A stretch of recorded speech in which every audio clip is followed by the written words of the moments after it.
आरजीकर कांडे जे दोषी বিচারের দাবিতে আজকে হাওড়া জেলা সমস্ত রাস্তায় নেমেছে।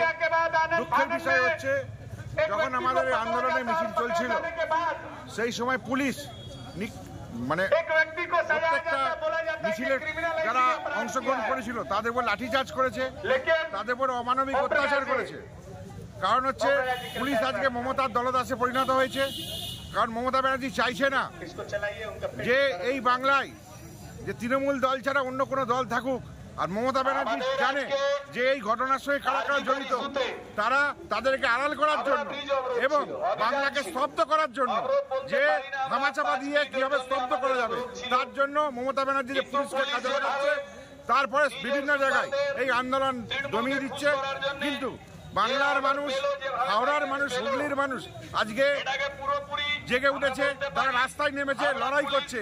একটাই তাদের কাছে দাবি, we want justice, we want justice, we want justice. মানুষের কাছে আজকে যে অবহেলা শুধু একজনের জন্য নয়, কারণ আপনাদের ঘরে, আমাদের ঘরে, পুলিশের ঘরে, প্রত্যেকের ঘরে যে মা বোনেরা আছে, প্রত্যেকটা মানুষের ঘরে যে মা বোনেরা আছে, এই আন্দোলন আজকে মানুষ যেভাবে সংগঠিত হয়েছে তাতে বাংলার মুখ্যমন্ত্রী বুঝতে পারছে তার গদিন হচ্ছে নবান্নের 14 তলা থেকে নামতে হবে, এই ভয়ে পুলিশকে কাজে লাগাচ্ছে। আমাদের নেতা কর্মীরা শান্তি শৃঙ্খলা ভাবে যে মিছিল করছিল সেই মিছিল থেকে পুলিশ জোর করে তুলে নিয়ে গেছে এবং তাদেরকে লাঠিচার্জ করেছে। লাঠিচার্জ করে তারা এখনো পর্যন্ত হাওড়া থানার মধ্যে অ্যারেস্ট হয়ে আছে। জেলা সভাপতি আছে, শ্রীরামপুরের সভাপতি আছে, আমাদের মাননীয় জ্যোতির্ময় সিকদার মহাশয় আছে। আমরা চাইছি দোষীদের শাস্তি হোক, ন্যায্য দাবিতে মানুষ আজকে দল ধর্ম নির্বিশেষে সবাই এদের রাস্তায় নেমেছে দোষীদের শাস্তির জন্য।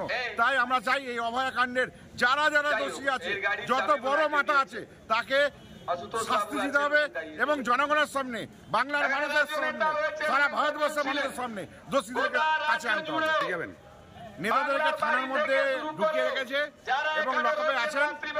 এখনো পর্যন্ত 1 ঘন্টা হয়ে গেছে, কোনো নেতাকে ছাড়েনি। নেতারা অ্যারেস্ট হয়ে পুলিশ সামনে গার্ড দিয়ে আমাদের কর্মীদেরকে থানা থেকে দূরে সরিয়ে